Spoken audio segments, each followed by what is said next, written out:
مضل له ومن يضلله فلا هادي له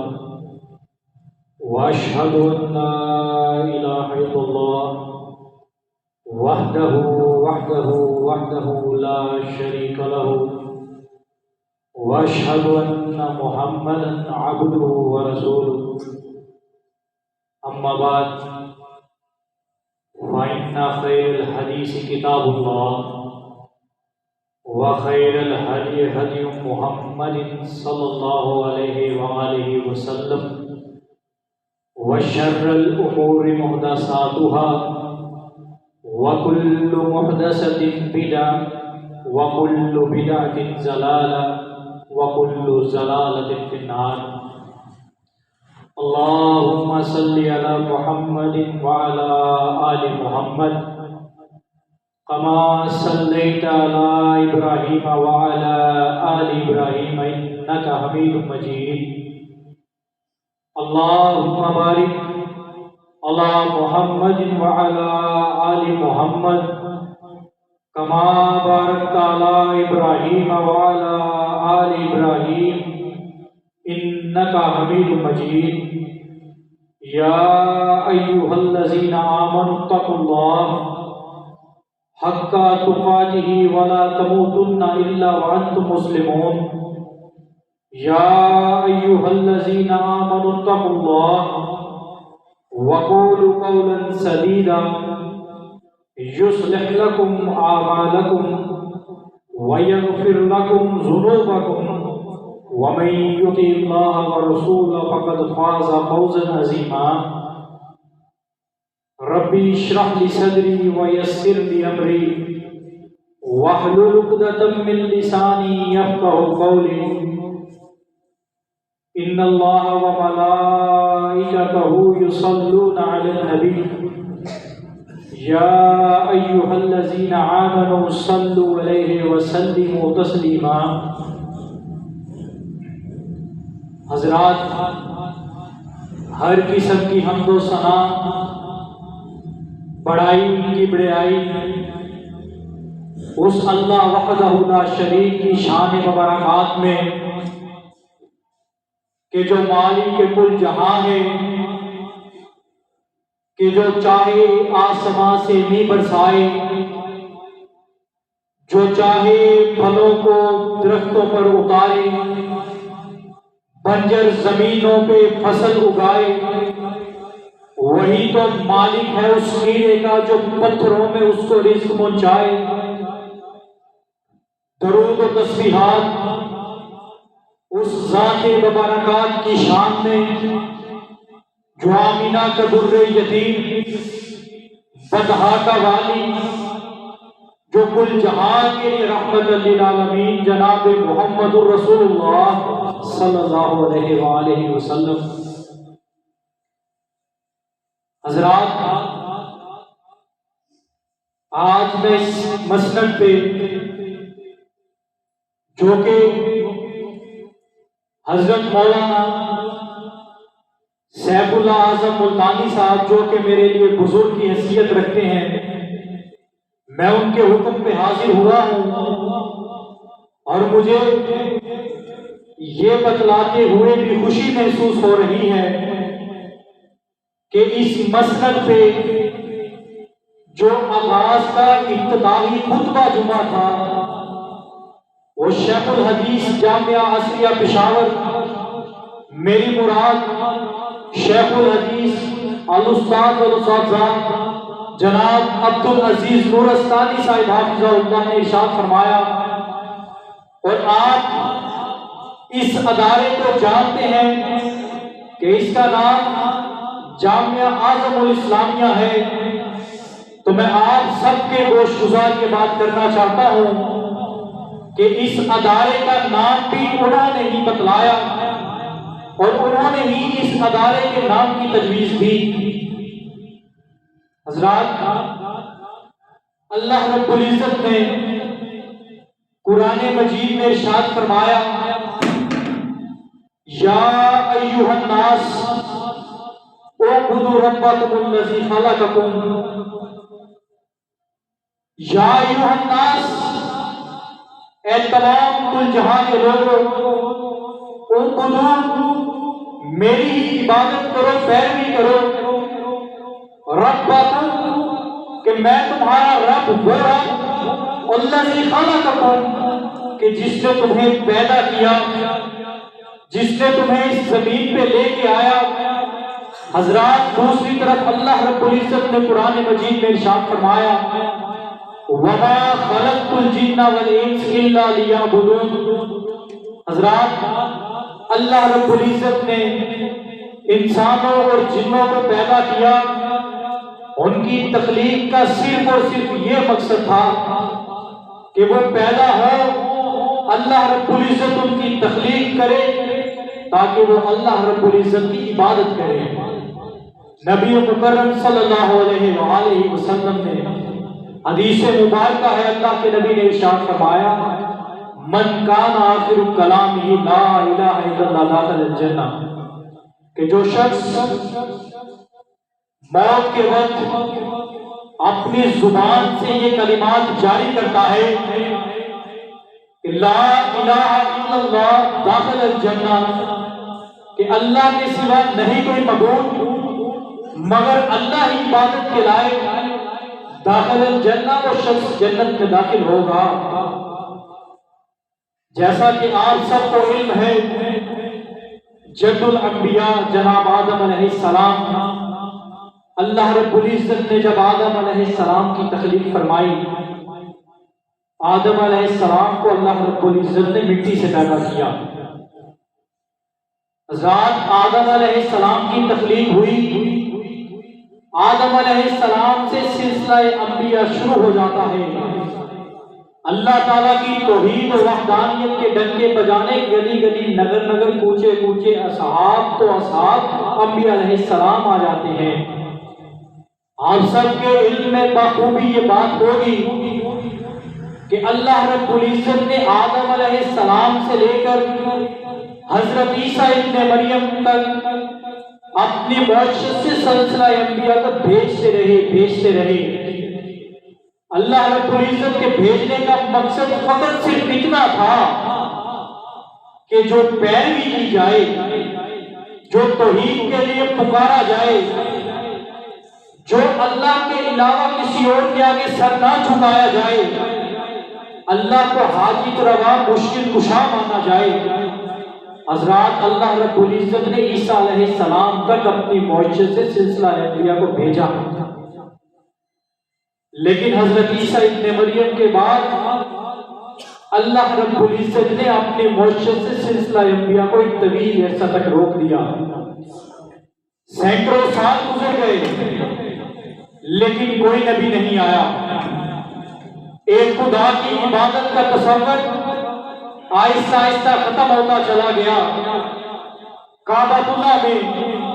جو دنیا میں اللہ کا پہلا گھر تھا، بت پرستی ہونے لگی، دنیا جہالت و گمراہی کے چراغوں میں بھٹکنے لگی، تہذیب و تمدن کے جتنے چراغ تھے آہستہ آہستہ بجھتے چلے گئے۔ جہاں پر اللہ رب العزت کی توحید بیان کرنے والے، سننے والے، اسے نگر نگر سنانے والے ہوا کرتے ہیں، وہیں پر دوسری طرف رب کو نہ مانتے ہوئے زمین خدا کی، پتھروں کی پوجا کرنے والے لوگ بھی اکثریت سے پائے جاتے تھے۔ جب ان بے سہارا، مجبور، بے کس توحید کے پروانوں کی دعائیں آسمان فلک سے ٹکراتی ہیں، اللہ رب العزت کے ہاں یہ دعائیں، التجائیں، صدائیں پہنچتی ہیں۔ اللہ رب العزت کے آگے یہ لوگ روتے ہیں، گر گراتے ہیں، تڑپتے ہیں۔ اللہ رب العزت اپنی جناب سے جناب محمد الرسول اللہ صلی اللہ علیہ وآلہ وسلم کو اس روئے زمین پر مبعوث فرماتے ہیں۔ حضرات اللہ رب العزت نے جب جناب محمد الرسول اللہ صلی اللہ علیہ وآلہ وسلم کو اس روئے زمین پر مبعوث فرمایا، اللہ رب العزت نے ارشاد فرمایا وما ارسلناک الا رحمۃ للعالمین کہ بے شک ہم نے جناب محمد رسول اللہ کو تمام جہانوں کے لیے رحمت بنا کے بھیجا۔ اللہ رب العزت نے اپنے محبوب کو مبعوث فرمایا۔ اللہ کے نبی کی عمر 63 برس، پیدائش سے لے کر 63 برس کی عمر تک جناب محمد رسول اللہ صلی اللہ علیہ وآلہ وسلم نے اللہ رب العزت کی توحید کو نگر نگر، چمن چمن، گلی گلی، کوچے کوچے جا کر سنایا۔ اور جب سناتے ہیں نا تو نہ رشتہ داروں کی پرواہ کرتے ہیں، نہ عزیزوں کی پرواہ کرتے ہیں، نہ بیگانوں کی نہ اپنوں کی پرواہ کرتے ہیں، نہ دنیا کے عیش و آرام کی پرواہ کرتے ہیں، نہ دنیا کے مقام و مرتبے کی پرواہ کرتے ہیں۔ اللہ کے محبوب حضرت محمد رسول اللہ صلی اللہ علیہ وآلہ وسلم جب رب کی توحید نگر نگر سناتے ہیں نا، بیگانے تو بیگانے ہوا کرتے ہیں، اپنے سگے، اپنا سگا چچا جان کا دشمن بن جاتا ہے۔ نبی علیہ السلام کو طرح طرح کی آفریں کروائی جاتی ہیں، طرح طرح کے سٹیٹس بدلائے جاتے ہیں۔ یہ حسن و جمال میں آنا، اسے لے لو، یہ زمین، یہ پراپرٹی، یہ سب چیز، ہر چیز سے آنا، اسے لے لو۔ ارے تم جس چیز کی ڈیمانڈ کرو گے تمہارے قدموں میں لا کے رکھ دی جائیں گی۔ حضرات، اللہ کے محبوب جناب محمد رسول اللہ کھڑے ہوتے ہیں اور ارشاد فرماتے ہیں کہ میرے ایک ہاتھ میں تم چاند کی حکومت بھی لا کے رکھ دو اور دوسرے ہاتھ میں سورج اور سورج کی حکومت بھی لا کے رکھ دو، روئے زمین کی سلطنت اٹھا کے میرے قدموں تلے لا کے رکھ دو، میں رب کی توحید کو سنانے سے باز نہ ہوں۔ یہ تھے جناب محمد رسول اللہ صلی اللہ علیہ وآلہ وسلم کہ جن کے بارے میں ہم لوگ کہا کرتے ہیں کہ ہم ان کی امت، ہم ان کے امتی، لیکن آج ہم لوگ امتی ہونے کے دعوے تو کرتے ہیں لیکن بھول گئے کہ آقا علیہ السلام نے رب کی توحید کو کیسے بتلایا۔ تو کسی نے کہا تھا نا کہ جو تو میرا تو سب میرا، فلک میرا زمین میری، جو ایک تو میرا تو سب میرا، فلک میرا زمین میری، گر تو ایک نہیں میرا تو کوئی شے نہیں میری۔ حضرات، دنیا کی چیزیں، حسن و جمال، عیش و عشرت، رشتے دار، دنیا کا سٹیٹس، ہر چیز یہیں پر رہ جانی ہے۔ روز محشر ساتھ جانا ہے تو رب کی توحید، اللہ رب العزت کی کتاب پر عمل کیے ہوئے لوگ اور نبی علیہ السلام کی سنت کو اپناتے ہوئے امتی ہونے کے دعوے کرتے ہیں، لیکن افسوس آج ہم لوگ امتی نہیں ہیں۔ جب حضرت محمد رسول اللہ صلی اللہ علیہ وآلہ وسلم نے رب کی توحید کو نگر نگر سنایا نا، وہی جو راستے کے پھول بچھایا کرتے تھے، سعدی کو امین کہا کرتے تھے، آج وہ اس وقت کا انتظار کرنے لگ گئے کہ کب یہاں سے گلی سے نبی علیہ السلام گزرے تو ہم ان پہ نعوذ باللہ پورا کر کے پھینکیں، نعوذ باللہ نماز کا وقت ہو تو ہم ان کے کندھوں پہ اجڑیاں پھینکیں، نعوذ باللہ طائف کے اوباش، شرارتی، بدمعاش قسم کے لڑکے اللہ کے نبی کے پیچھے لگا دیے جاتے، اللہ کے نبی کو پتھر مارتے، اللہ کے نبی کو طرح طرح کی تکلیفیں پہنچاتے۔ اللہ کے نبی ایک مرتبہ طائف کی وادی سے گزر رہے ہیں، ابو بکر صدیق پیچھے آ رہے ہیں، ابو بکر صدیق کیا دیکھتے ہیں کہ اللہ کے نبی کی گردن میں پٹخا ڈالا ہوا، استغفر اللہ، اللہ کے نبی کو پتھراؤ کیے جا رہے، نالین مبارک لہو لہان ہوئے۔ ابو بکر صدیق وہاں پر کھڑے ہو کر کہتے ہیں، تقتلون رجلا یقول ربی اللہ، کہ تم اس شخص کو، اس پروانے کو، اس نبی کی توحید کو بیان کرنے والے کو مارنے پہ تلے ہو، رب کی توحید کو بتلانے والے پہ تلے ہو، کہ جو کہتا ہے کہ تقتلون رجلا یقول ربی اللہ، اسے مان رہے ہو، مارنے پہ چلے ہو، کہ جو کہتا ہے ایک رب کے سوا کوئی معبود نہیں، کوئی اگر معبود ہے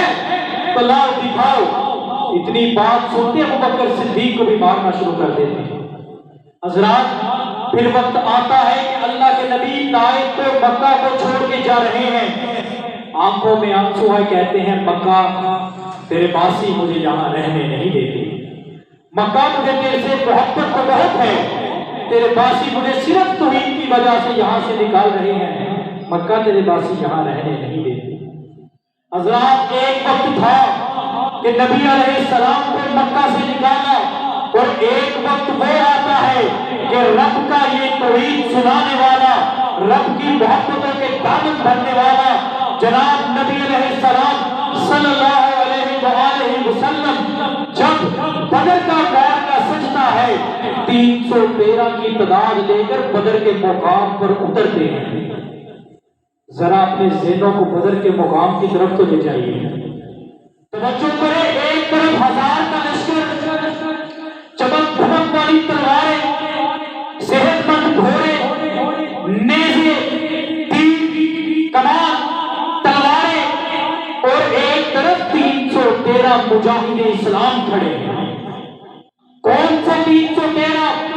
کہ جن کے پاس نہ تو صحت مند گھوڑے ہیں، جن کے پاس نہ تو چمک دھمک والی تلواریں ہیں، جن کے پاس نہ تو کمان سے نکلے ہوئے اعلیٰ قسم کے تیر ہیں، ان کے پاس ہے تو رب کی توحید ہے،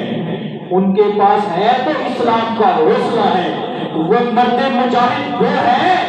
کہ جو ایک نعرہ تکبیر اللہ اکبر کی صدا پر کٹ مرنے کو، سر کٹانے کو تیار ہے۔ حضرت محمد رسول اللہ صلی اللہ علیہ وآلہ وسلم بدر کے مقام پر سجدہ ریز ہوتے ہیں، کہتے ہیں اللہ جی تو نے کہا تھا محبتوں کے دامن بھرو، میں نے بھرے، میں نے تیرے سوا کسی کو معبود نہیں بنایا، مجھے دنیا کا لالچ دیا گیا، مجھے سٹیٹس دکھائی دیے گئے، مجھے عیش و عشرت دکھائی گئی، میرے سگے چچا نے مجھے قتل کے بنانے کے منصوبے بنائے گئے، مارنے کے منصوبے بنائے،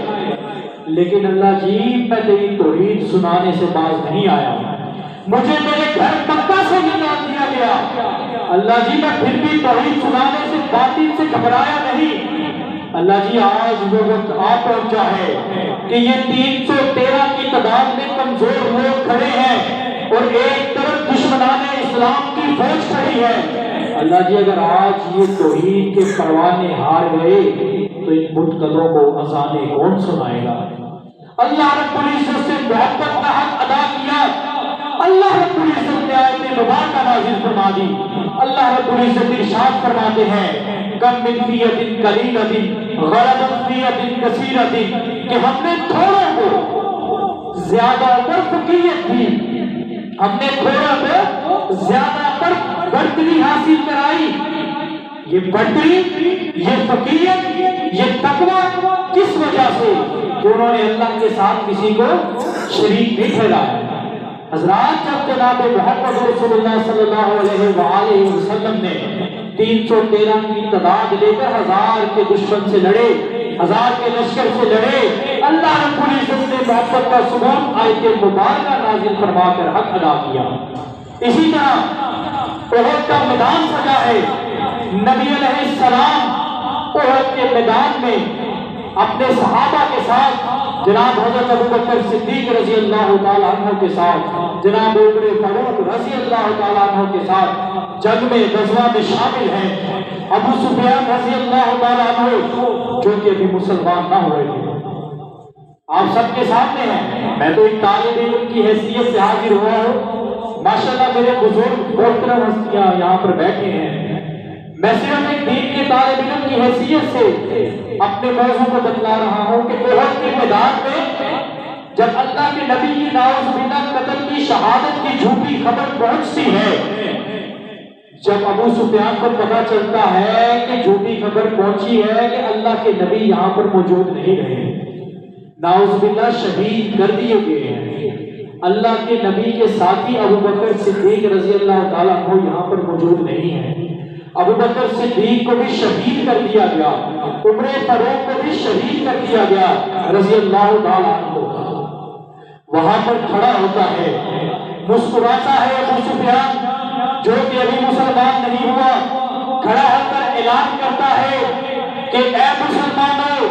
اے توحید کے دیوانوں، آج تمہارا نبی نہیں رہا، آج یہاں پر توحید کی آواز بلند کرنے والا نہیں رہا، کھڑا ہو کر کیا اعلان کرتا ہے؟ حل فیکم محمد، کیا تم میں سے محمد زندہ ہے؟ آواز نہیں آتی، مسکراتا ہے، پھر اعلان کرتا ہے، بڑبڑا آواز میں للکارتا ہے، حل فیکم ابن ابی قحافہ، کیا تم میں سے ابوبکر صدیق زندہ ہے؟ آواز نہیں آتی، مسکراتا ہے، پھر سے للکارتا ہے، کہتا ہے حل فیکم عمر ابن الخطاب، کیا تم میں سے عمر ابن خطاب زندہ ہے؟ آواز نہیں آتی، مسکراتا ہے، اور وہاں پر کھڑا ہو کر اعلان کرتا ہے لنا عزا ولا عزا لکم اولو الحجر، قبول کیجئے ہمارا مولا عزا، تمہارے لیے خدا عزا کوئی نہیں۔ زمینی خدا کی بات کر رہا ہے ابو سفیان، جو بھی مسلمان نہیں ہوا۔ نبی علیہ السلام اپنے ساتھیوں سے، ابو بکر صدیق رضی اللہ تعالی عنہ سے، جناب عمر فاروق رضی اللہ تعالی عنہ سے ارشاد فرماتے ہیں، ابو بکر، عمر، میرے پہ تکلیفیں آئی، تم پہ تکلیفیں آئی، ہم لوگوں نے رب کی توحید کی خاطر تنگیاں برداشت کی، نگر نگر پھرے، پتھر برسائے گئے، ہم لوگ خاموش رہے۔ آج رب کے علاوہ یہاں پر حبل کو، لات کو، منات کو بلانے والا کوئی پیدا ہوا ہے، اگر آج رب کی توحید نہ بتلائی تو روز محشر اللہ کو کیا جواب دیں؟ ابو بکر صدیق کھڑے ہو کر اعلان کرتے ہیں لنا مولا ولا مولا لکم، ہمارے لیے مولا خدا وحدہ لا شریک وذات برکات، اور تمہارے لیے خدا کوئی نہیں۔ تو کسی کہنے والے نے کیا خوب کہا تھا کہ توحید کی امانت سینوں میں ہے ہمارے، توحید کی امانت سینوں میں ہے ہمارے، آسان نہیں بتانا، نام و نشان ہمارا، باطل سے دبنے والے آسمان نہیں ہے، ہم سو بار کر چکا ہے تو امتحان ہمارا۔ آپ سب کے سامنے طائف کا واقعہ ہے کہ نبی علیہ السلام پہ جب پتھر برسائے گئے اور رحمت کا فرشتہ حاضر ہوتا ہے، جبریل امین حاضر ہو کر ارشاد فرمایا، اللہ کے نبی میرے سے نہیں دیکھا جاتا، اللہ کے نبی میں نہیں دیکھ سکتا کہ آپ پر پتھر برسائے جا رہے ہیں، آپ کا جسم لہو لہان ہے، اور لہو دیکھ کے نالائق مبارک تک پہنچا ہے۔ اللہ کے نبی اگر آپ کہیں تو میں اس بستی کو، اس وادی کو ان دو پہاڑوں کے درمیان پیس کے ریزہ کر دوں۔ جناب وہ تو رحمت کل جہاں ہے، وہ ایک کے لیے نہیں، وہ دو کے لیے نہیں، وہ کسی مخصوص طبقے کے لیے نہیں، وہ تمام جہانوں کے لیے رحمت بن کے آئے۔ اللہ کے نبی دعا کے لیے ہاتھ اٹھاتے ہیں، عرش مولا کی طرف دیکھتے ہیں، کہتے ہیں اے اللہ یہ لوگ مجھے سمجھتے نہیں، یہ تیری توحید سے ناواقف ہیں، اللہ انہیں معاف فرما، اور مجھے یقین ہے کہ طائف کی گلی کوچے ایمان لے آئیں گے۔ حضرات آج سب کے سامنے ہے کہ طائف کے گلی کوچے لا الہ الا اللہ کے نور سے جگمگا رہے ہیں۔ جب اللہ کے نبی کی آنکھوں سے آنسو نکلتے تھے نا، جب اللہ کے نبی پر تکلیفیں، دکھوں کے سامان کیے جاتے تھے، مصیبتوں کے پہاڑ توڑے جاتے تھے، پتھر برسا کے جسم لہو لہان کیا جاتا تھا، تو کسی نے کیا خوب نقشہ کھینچا ہے کہ کسی کے ایک آنسو پہ ہزاروں دل دھڑکتے ہیں، کسی کا عمر بھر رونا یوں ہی بیکار جاتا ہے۔ حضرات، اللہ رب العزت نے، حدیث قدسی ہے، اللہ رب العزت نے ارشاد فرمایا کہ اگر کوئی شخص اتنا گناہ گار ہے کہ روئے زمین، پوری کی پوری زمین بھی گناہوں سے بھری ہوئی ہے، اگر پوری زمین پر اس نے گناہ کیے ہیں، میرے سامنے آئے گا، میں اسے معاف کر دوں گا۔ معاف کرنے کی وجہ یہ بات نہیں کہ صغیرہ اور کبیرہ گناہ کرو، شرک کرو، اللہ معاف کر دے گا۔ اللہ رب العزت نے کہا میں اس شخص کو معاف کروں گا جس نے سارے گناہ کیے، صغیرہ گناہ کیے،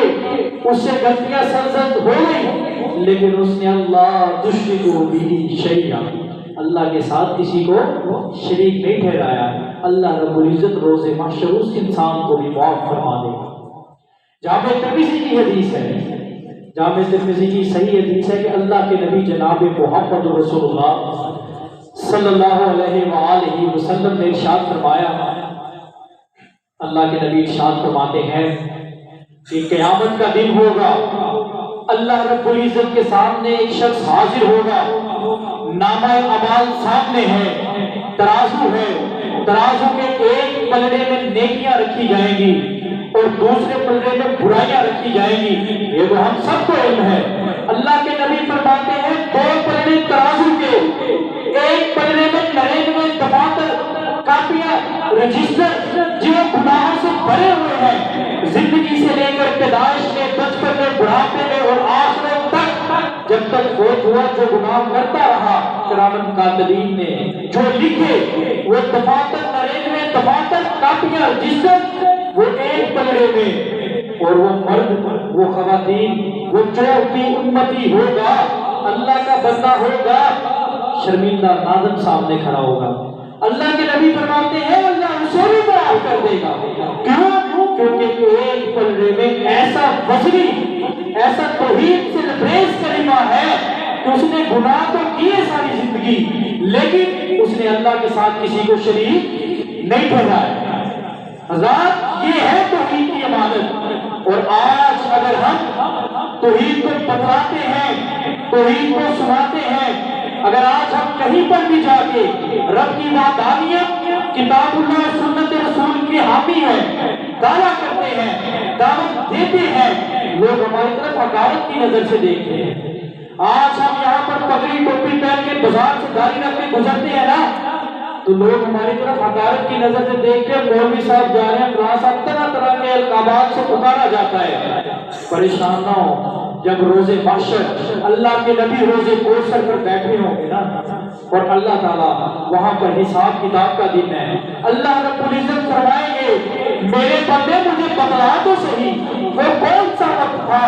جب تم پریشان تھا، لوگ طرح طرح کی باتیں کرتے تھے، تانے کستے تھے، آوازیں دیتے تھے، تو سنتا اور چپ کر کے مسکرا کے چل دیتا۔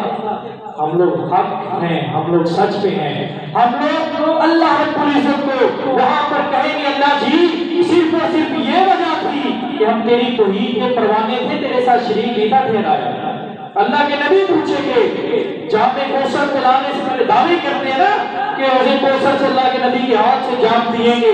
اور پینے کا ہمیں شوق ہے، لیکن ہم لوگوں کو یہ نہیں پتا کہ پینے کے لیے ہمیں کیا کرنا چاہیے۔ ہم تو اعمال کے لحاظ سے بہت کمتر ہیں۔ حضرات یہیں پر بس نہیں ہوتی، اللہ رب العزت کے محبوب جناب محمد رسول اللہ صلی اللہ علیہ وآلہ وسلم کی خدمت میں ایک شخص حاضر ہوتا ہے، عرض کرتا ہے اللہ کے نبی مجھے کوئی ایسی کلمات سنائے، ایسی کوئی بات بتلائے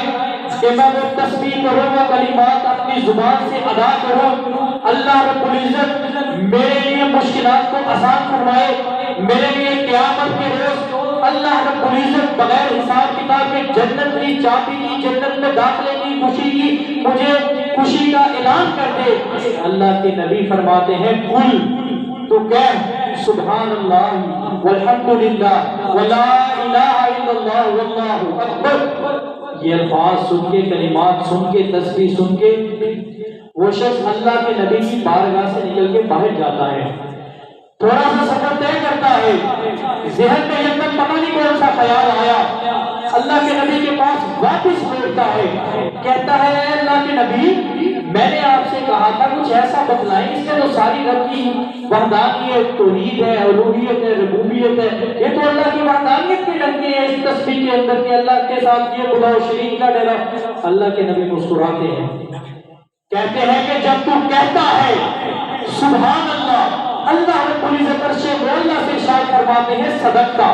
اس شخص نے سچ کہا۔ جب تو کہتا ہے الحمدللہ، تمام تعریف اللہ کے لیے ہے، اللہ رب العزت عرش مولا سے ارشاد فرماتے ہیں صدقتا، اس شخص نے سچ کہا۔ جب تو کہتا ہے لا الہ الا اللہ، اللہ کے سوا کوئی عبادت کے لائق لائق نہیں۔ اللہ رب العزت عرش مولا سے کہتے ہیں صدقہ اس بندے نے سچ کہا، اور جب وہ کہتا ہے اللہ اکبر، ہر قسم کی بڑائی کی بڑائی اللہ رب العزت کے لیے خاص ہے۔ اللہ رب العزت عرش مولا سے ارشاد فرماتے ہیں صدقہ تو نے سچ کہا۔ حضرات، حضرت بلال حبشی رضی اللہ تعالیٰ عنہ کہنے کو تو حبشہ کے ایک غلام ہیں، اور غلامی میں جو کہ بھی آزاد بھی نہیں ہوئے، ان کا مالک ان پہ ظلم و ستم کیا کرتا، طرح طرح کی تکلیفیں دیا کرتا۔ حضرت بلال حبشی رضی اللہ تعالیٰ عنہ کو گرم ریت پر لٹایا جاتا، سینے پر پتھر رکھے جاتے، کوئلوں پر چلایا جاتا، لیکن حضرت بلال حبشی رضی اللہ تعالیٰ عنہ آہد آہد کے کلمات سے باز نہ آتے۔ حضرت بلال حبشی رضی اللہ تعالیٰ عنہ کے ساتھ بھی وہی سلوک ہوتا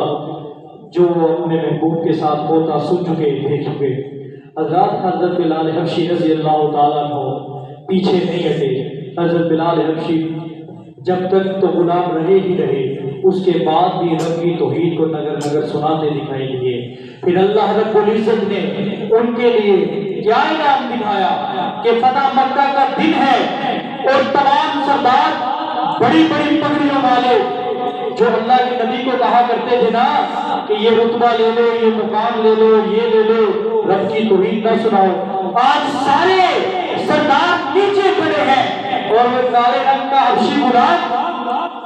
وہ کعبے کی چھت پر اللہ کے نبی جناب محمد رسول اللہ صلی اللہ علیہ وآلہ وسلم نے فرمایا بلال آج تمہیں پورا حق ہے کہ جو تم گلی گلی سنایا کرتے تھے، رب کی توحید کو بتلایا کرتے تھے، آج وقت آ گیا کعبے کی چھت پر چڑھ کر وہی صدا ذرا اونچی آواز سے تو سناؤ۔ تو پھر کہنے دیجئے نا کہ وہی تو فیصلہ کرتا ہے، پتھر کے مقدر کا وہی تو فیصلہ کرتا ہے، پتھر کے مقدر کا کسے ٹھوکر پہ رکھنا ہے، کسے اسود بنانا ہے۔ حضرات، یہ تو یہیں پر بس نہیں ہوتی، وقت کی قلت بھی ہے۔ جب حضرت موسیٰ علیہ السلام اور فرعون میں، ان کے درباریوں میں، اس کے حامیوں میں مناظرے کی ٹھن جاتی ہے، جادوگر مجنون کہنے والے وہاں پر سارے جادوگر اکٹھے ہیں، میں چھوٹا سا اشارہ کر کے رب کی توحید کو بتلاتے ہوئے اپنی بات کو سمیٹوں کہ جب موسیٰ علیہ السلام وہاں پر کھڑے ہیں، جادوگر مجنون کہنے والے وہاں پر مناظرے کی مقابلے کی ٹھن جاتی ہے، وہاں پر سارے جادوگر اپنی رسیاں پھینکتے ہیں جو دیکھنے والوں کو صاف نما نظر آتی ہیں۔ حضرت موسیٰ علیہ السلام کچھ وقت کے لیے پریشان ہوتے ہیں، اللہ رب العزت ارشاد فرماتے ہیں موسیٰ گھبراؤ نہیں، تم نے میرے ساتھ محبت کا حق ادا کیا، آج وقت ہے کہ میں سارے زمانے کو، فرعون کے حامیوں کو، درباریوں کو، جادوگروں کو آج بتلا دوں کہ رب کی توحید کو سنانے والے کے ساتھ میں کیسا حق ادا کرتا ہوں، کیسا سلوک کیا کرتا ہوں۔ موسیٰ اپنا اژدہا پھینکو، موسیٰ علیہ السلام نے اژدہا پھینکا، اپنی لاٹھی کو پھینکا، وہ جو ان کے پاس لاٹھی تھی وہ سانپ کا نظر آئی، اژدہا بن کے گری اور ساری رسیوں کو، سارے چھوٹے سانپوں کو نگل گئی۔ حضرات، وہ جو کہا کرتا تھا انا ربکم الاعلی، انا ربکم الاعلی، پھر آخر وقت آتا ہے اللہ رب العزت بتلاتے ہیں، غرق کرتے ہیں کہ انا رب الاعلی۔ اسی طرح ابراہیم علیہ السلام نے باپ کی بات نہ سنی، باپ خود بیچنے کے لیے بھیجا کرتا، باپ ابراہیم علیہ السلام کو کہا کرتا کہ اگر بیچو گے تو کھانا ملے گا، بیچو گے تو نگر نگر جا کے ہمارے پتوں کو بیچو گے تو تمہیں گھر میں رہنے کی اجازت دی جائے گی۔ حضرات، ابراہیم علیہ السلام بت بیچنے کے لیے جاتے ہیں، کیسے جاتے ہیں؟ تبوک کو کام سے پکڑا، گلی میں گھسیٹتے ہوئے جا رہے ہیں، تو کسی شاعر نے بھی کیا خوب کہا تھا نا کہ گلی گلی وچ ہوکا دینا ابراہیم ربانا، للو اٹھا کر جس نار جہنم جانا۔ حضرات، ابراہیم علیہ السلام نے وہ واقعہ بھی آپ نے سنا کہ جب ساری قوم میلے پہ گئی، بتوں کو توڑ دیا، اس کے بدلے میں قوم نے کیا اکٹھا فیصلہ کیا کہ حضرت ابراہیم علیہ السلام کے لیے آگ تیار کی، آگ میں پھینکا۔ اور حضرات، پھر اللہ کے ساتھ یہی تو ہے نا توحید، اللہ کے ساتھ شریک نہیں تھا ٹھہرایا، کہا نمرود نے مجھے خدا مان لے میں آگ سے بچا لوں گا، کہا تجھے مانوں تو تیرے پاس اتھارٹی کیا ہے، اور تیرے پاس کیا چیز ہے کہ تجھے خدا مانو؟ کہتا ہے تو کہتا ہے نا کہ تیرا رب زندہ کرتا ہے، فوت کرتا ہے، انگلی کر کسی بندے کی طرف میں اسے زندہ کروں گا، اسے فوت کرو۔ حضرات ابراہیم علیہ السلام نہیں مانے، آگ میں پھینک دیا۔ پھر اللہ رب العزت نے آیت مبارکہ نازل فرمائی، قلنا یا نار کونی بردا وسلام علی ابراہیم، کہ آگ ٹھنڈی اور رحمت والی ہو جا۔ ٹھنڈی بھی اس قدر نہیں کہ ٹھنڈ لگے میرے ابراہیم کو، ٹھنڈی بھی اس قدر کہ رحمت والی ہو جائے۔ نمرود نے کہا مجھے خدا مان، ابراہیم علیہ السلام نے کہا تجھے یہاں پر میری آل اولاد سے پیدا ہونے والا بھی نسل تک کوئی خدا نہ مانے۔ ابراہیم علیہ السلام نے نمرود کے دربار میں نمرود کو حضرت ابراہیم علیہ السلام نے کہا خدا بننے کا شوق ہے، خود کو خدا کہلانے کا شوق ہے تو آ میرے سامنے کھڑا ہو۔ ان اللہ یاتی بالشمس من المشرق فاتی بہا من المغرب، میرا خدا سورج کو مشرق سے نکالتا ہے، مغرب میں غروب کرتا ہے۔ اور خدا کہتا ہے نا میں مانتا ہوں سورج کو مغرب سے نکال کر مشرق میں غروب کر کے دکھاؤ۔ پھر اللہ رب العزت نے برکت کا حق ادا کیا، فبہت الذی کفر، اللہ رب العزت نے کفر کو فل سٹاپ لگا دیا، کفر کا منہ کالا کر دیا۔ حضرات اللہ رب العزت کے ساتھ جس نے محبت کا حق ادا کیا، جس نے اللہ رب العزت کے ساتھ کسی کو شریک نہیں ٹھہرایا، اللہ رب العزت قرآن مجید میں ارشاد فرماتے ہیں ان اللہ لا یغفر ویشرک بہ ویغفر ما دون ذلک لمن یشاء ومن یشرک باللہ فقد ضل ضلالا بعیدا وما توفیقی الا باللہ۔